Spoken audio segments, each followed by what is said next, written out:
Leicester City have now been on the outside of the top four looking in for 2 years in a row, finishing in fifth place.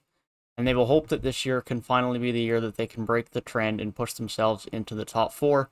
Unfortunately, they have now suffered an injury to Wesley Fofana in the preseason, making things even more difficult. They have made some decent signings throughout the summer that can hopefully bring them in as what the Leicester fans will hope be a Champions League berth for the first time since they won the league. That being said, I will give it off to Lane to give his thoughts on Leicester's summer and how they could look moving forward into next season.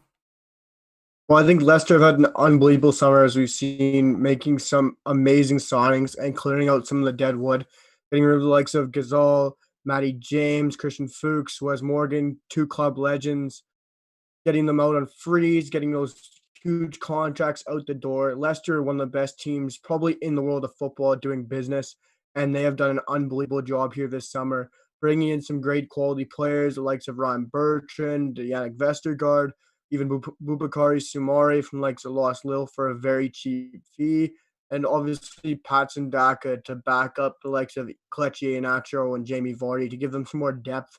They've brought in some unbelievable players for depth signings and future starters. So, all in all, Leicester have had probably the most perfect summer you could ask for any club.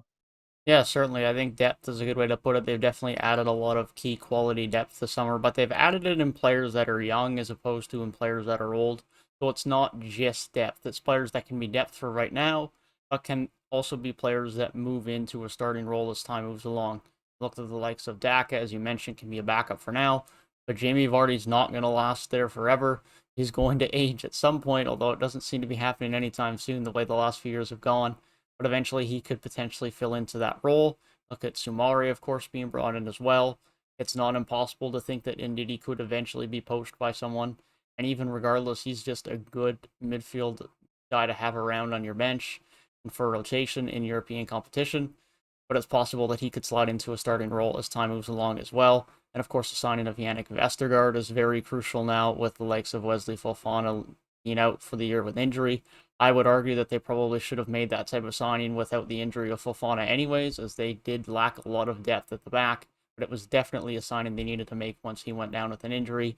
So I think that was a very good signing for them as well. Bertrand on a free I mean, they have a lot of fullbacks, but you can't really go wrong with bringing in someone of that caliber and Premier League experience on a free as well. And as you mentioned, they get rid of a few of the guys that just aren't really key parts of this team anymore and move on from them, and Wes Morgan, a club legend, retiring as well. So I think it's been a very good summer for Leicester. I think they're going to be looking to be a good team again this coming season. I think it's just going to be tough for them to get in the top four again, and that's not by any knock of them. It's just the quality around them. Manchester City have improved, Chelsea have improved, Manchester United have improved. Liverpool will look to be a force again. And Leicester, unfortunately, might be that team that's on the outside looking in, and it's not necessarily to any fault of their own. It's just purely due to the pure insane amount of quality that is in those top four teams. Yeah, it is really crazy of how much the top four teams have improved and have improved their depth so much. And Leicester have done an amazing job this summer. It's no knock on them, but it really will be really tough to get into that top four with like the Liverpool, City, United, and Chelsea. But I do think they're going to have an extraordinary season. I do predict that we'll get into the top four. I think that's one of my dark horses or outside bets that I'd have them sneaking into fourth. I just think the likes of the AFCON is going to really screw up other teams. We talked about it with Chelsea with Edouard Mendy leaving, but you still got likes of Kepa to fill in there. For me, I think Liverpool would just be affected too much by the AFCON with like some Matip, Salah, Mane leaving. They're really crucial players will affect them. I think Leicester will take their chance, which they haven't been able to do other years, but I feel like the depth they signed with Yannick Vestergaard, Bubakar Samari, and Daka will give them more chance to rotate the likes of Tielemans and Diddy, Vardy and Iheanacho, and give them more rest so they can keep pushing on to break into that top four. Yeah, definitely. And I think that depth will give them a better balance to be able to do that push for the top four much more easily, as they'll have players that they can rotate in a bit more easily and a bit more seamlessly for the Europa League without having to burn those players out or really drop the quality and see them pan out. And so they could really push in both competitions if they wanted to this year with a nice amount of depth around that core group.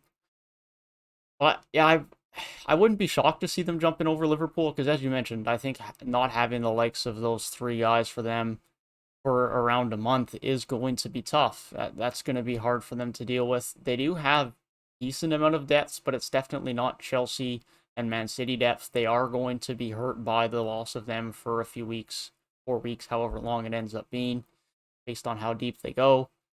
But it's going to be tough for them, no doubt about it. And at the top of that table, as tight as that could be, if they drop a few games in that course of time, that could be enough to see them slip out of the top four and Leicester to jump in. And so personally, I have Leicester sitting in fifth at the end of the season, but depending on how that does go for Liverpool in that stretch of time, that could be tough for them. But it is also worth noting that, of course, Ndidi will most likely be gone for Leicester, so that's also something that'll hurt them. Of course, they do have the likes of Boubakary Soumaré, who now will come in and fill that role. But it definitely goes for a lot of sides here that are going to miss some players. You got City with Mahrez, you got Chelsea with Mendy. There's going to be some key members for a lot of teams, and who can deal with those players being departed the best could really play a pivotal role in that top four at the end of the year. Yeah, it's gonna be very interesting to see how it'll work. Like we said, and like you said there, and Diddy will be going, but you have now a quality player in Samari. You can easily step in and fulfill that role. And the likes of Liverpool are really losing a lot of players. We also didn't mention likes of Naby Keita, who also goes. There's four crucial players for Liverpool right now because Keita is going to have to take in a bigger role. This is his breakthrough year after likes of many players have left from Liverpool, especially Gini Wijnaldum.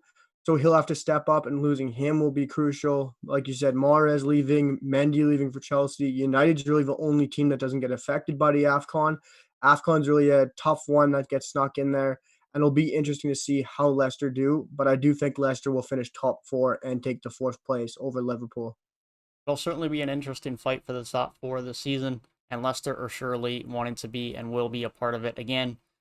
And hopefully for Leicester fans, they can squeeze in to fourth or somewhere within that top four finally after two near misses the last 2 years.